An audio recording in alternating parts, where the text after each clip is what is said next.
తెలంగాణ భవన్లో మాజీ మంత్రి కేటీఆర్ మాట్లాడుతున్నారు. ఇప్పుడు ఆ లైవ్ చూద్దాం. తమ్ముడు అక్కడ జరగండి, మధ్యలో రెడ్ షర్ట్ కూర్చోతాం, కూర్చోమ్మా, లేదు పక్కకన్నా పో, రైట్. ఇప్పుడు కనబడుతుందా వెనక? ఓకేనా? రైట్. జర్ర గడబడి చేయకూరి ప్లీజ్. కూర్చోబెడతా మీ కొంతమందిని. ఇక్కడ రావచ్చు, ముంగట రావచ్చు, చూడు ఇక్కడ ముంగట రావచ్చు. తమ్మి మీరు కొద్దిగా ఇంకొక జరగండి.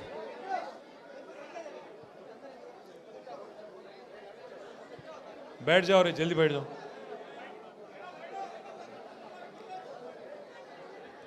గౌరవ మాజీ శాసనసభ్యులు సోదరులు శ్రీ ఆల వెంకటేశ్వర రెడ్డి గారు, గౌరవ మాజీ శాసనసభ్యులు సోదరులు శ్రీ జీవన్ రెడ్డి గారు, మేడ్చల్ జిల్లా బీఆర్ఎస్ పార్టీ అధ్యక్షులు, శాసన మండలి సభ్యుడు తమ్ముడు, మన యువజన విభాగం అధ్యక్షుడు శ్రీ శంబిపూర్ రాజు గారు, మల్కాజ్గిరి పార్లమెంట్ నుంచి మన అభ్యర్థిగా పోటీ చేసిన గౌరవనీయులు శ్రీ రాగిడి లక్ష్మారెడ్డి గారు, గౌరవనీయులు మన రాష్ట్ర స్థాయిలో కార్పొరేషన్ల చైర్మన్లుగా పనిచేసిన సోదరులు పెద్దలు శ్రీ అల్లిపురం వెంకటేశ్వరరెడ్డి గారు, మరొక సోదరుడు శ్రీ సామా వెంకటరెడ్డి గారు, మాజీ కార్పొరేటర్ గారు సోదరి శ్రీమతి బొబ్బ నవతారెడ్డి గారు, మా శ్రీనివాసన్న గారు, అట్లాగే మరి మా కొమిరిశెట్టి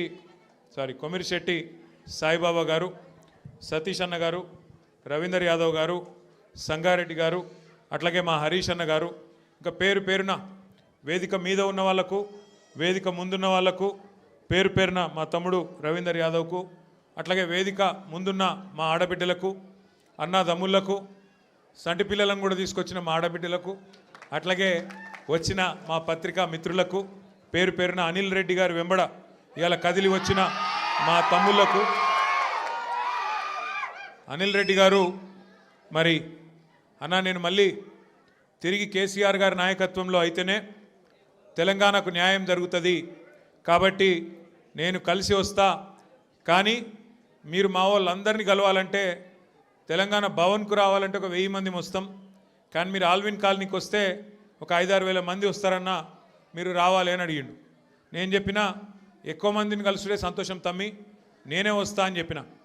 పాపం తమ్ముడు అక్కడనే ఒక ఫంక్షన్ హాల్ బుకింగ్ చేసిండు, అన్ని మొత్తం మిమ్మల్ని అందరినీ పిలిస్తే ఇక మీ ఎమ్మెల్యే గారు కేసీఆర్ దయతోని మీ ఆశీర్వాదంతో మీరందరూ ఓట్లేస్తే కారు గుర్తు మీద గెలిచిన ఎమ్మెల్యే ఇవాళ మరి మన పార్టీలకు అనిల్ రెడ్డి వస్తానంటే ఆ ఫంక్షన్ హాల్లోనికి ఫోన్ చేసి బెదిరించిండట.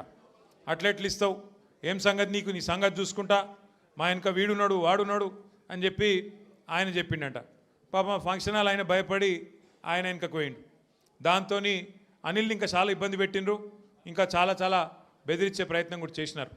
కానీ సతీష్ను కూడా, మన ఎర్రబెల్లి సతీష్ను కూడా ఇబ్బంది పెట్టినారు, ఇబ్బంది పెట్టే ప్రయత్నం చేస్తూనే ఉన్నారు.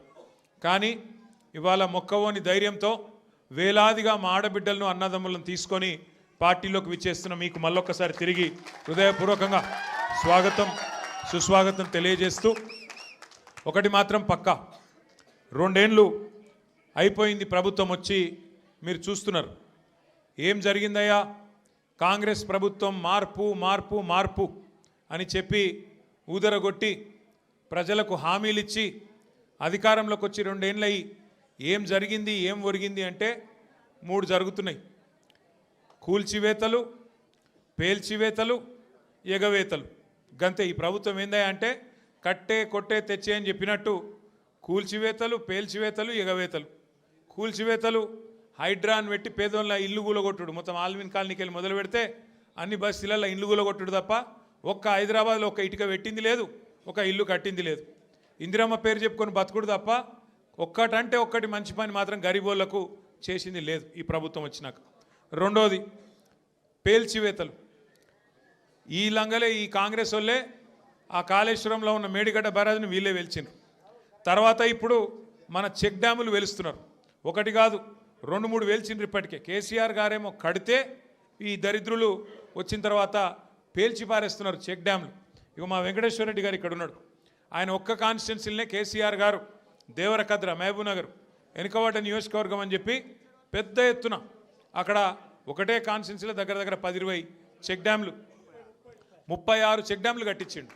వీళ్ళ ముఖాలకు కాంగ్రెస్ వాళ్ళు వచ్చినాక ఒక చెరువు కట్టింది లేదు, ఒక చెక్ డ్యామ్ కట్టింది లేదు, ఒక ఇటుక పెట్టింది లేదు. కానీ ఉన్న చెక్ డ్యామ్లను ఇవాళ బాంబులు పెట్టి పేల్చేస్తున్నారు. ఎందుకంటే కాంగ్రెస్ వాళ్ళకు ఇసుక తోడుకొని కష్టమవుతుందంట, ఇసుక తోడుకొని దొంగతనంగా అమ్ముకునేందుకు కష్టమవుతుందంట. నీళ్ళు ఆగితే ఇసుక తీయరాదు కదా, అందుకే నీళ్ళు ఆగకుండా చేసి చెక్ డ్యాములు పేల్చేసి ఇసుక తవ్వుకొని దొంగతనంగా అమ్ముకొని మరి ఢిల్లీకి కప్పం కట్టాలి కదా, ఆ పని చేస్తున్నారు. అందుకే మేము అంటున్నాం, ఎగవేతలు, కూల్చివేతలు, పేల్చివేతలు తప్ప ఈ 2 ఏళ్లలో సాధించింది ఏం లేదు. ఇక ఎగవేతల గురించి అయితే నేను చెప్పాల్సిన అవసరం లేదు. ఆయన పేరు మార్చుకోవాలా, యనుమల రేవంత్ రెడ్డి కాదు, ఎగవేతల రేవంత్ రెడ్డి. ఎందుకంటే మీరు చూడండి ఏమేం మాటలు చెప్పిండు, పెద్ద డైలాగులు కొట్టిండు. కేసీఆర్ గారు ₹1,00,000 ఇస్తున్నాడు, లగ్గం చేసుకుంటే కళ్యాణ లక్ష్మి షాదీ ముబారక్ అని నేను తులం బంగారం ఇస్తా అన్నాడు. సోనియా గాంధీ మీద ఒట్టన్నాడు, అట్లే ఆడపిల్లలకు నెలకు 2,500 ఇస్తా అన్నాడు. ప్రియాంక గాంధీ మీద ఒట్టన్నాడు. మరి అయినాయా వాళ్ళకని వచ్చినాయా?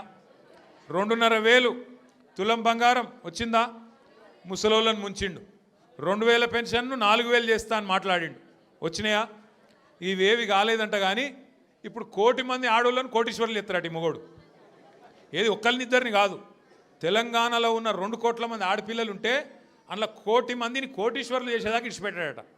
ఎట్లుంది ఇదంటే అదేమంటారు చూడు, కూట్లే రాయి తీయలేనాడు ఎట్లా రాయి దిగిస్తాను బయలుదేరినట.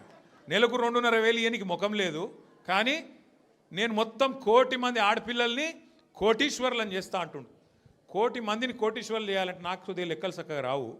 1 కోటి మందిని కోటీశ్వర్లు చేయాలంటే ఎన్ని కోట్లు కావాలి తల్లి? 1 కోటి కోట్లు కావాలి. మరి మన బడ్జెట్ ఎంత? 3 లక్షల కోట్లు.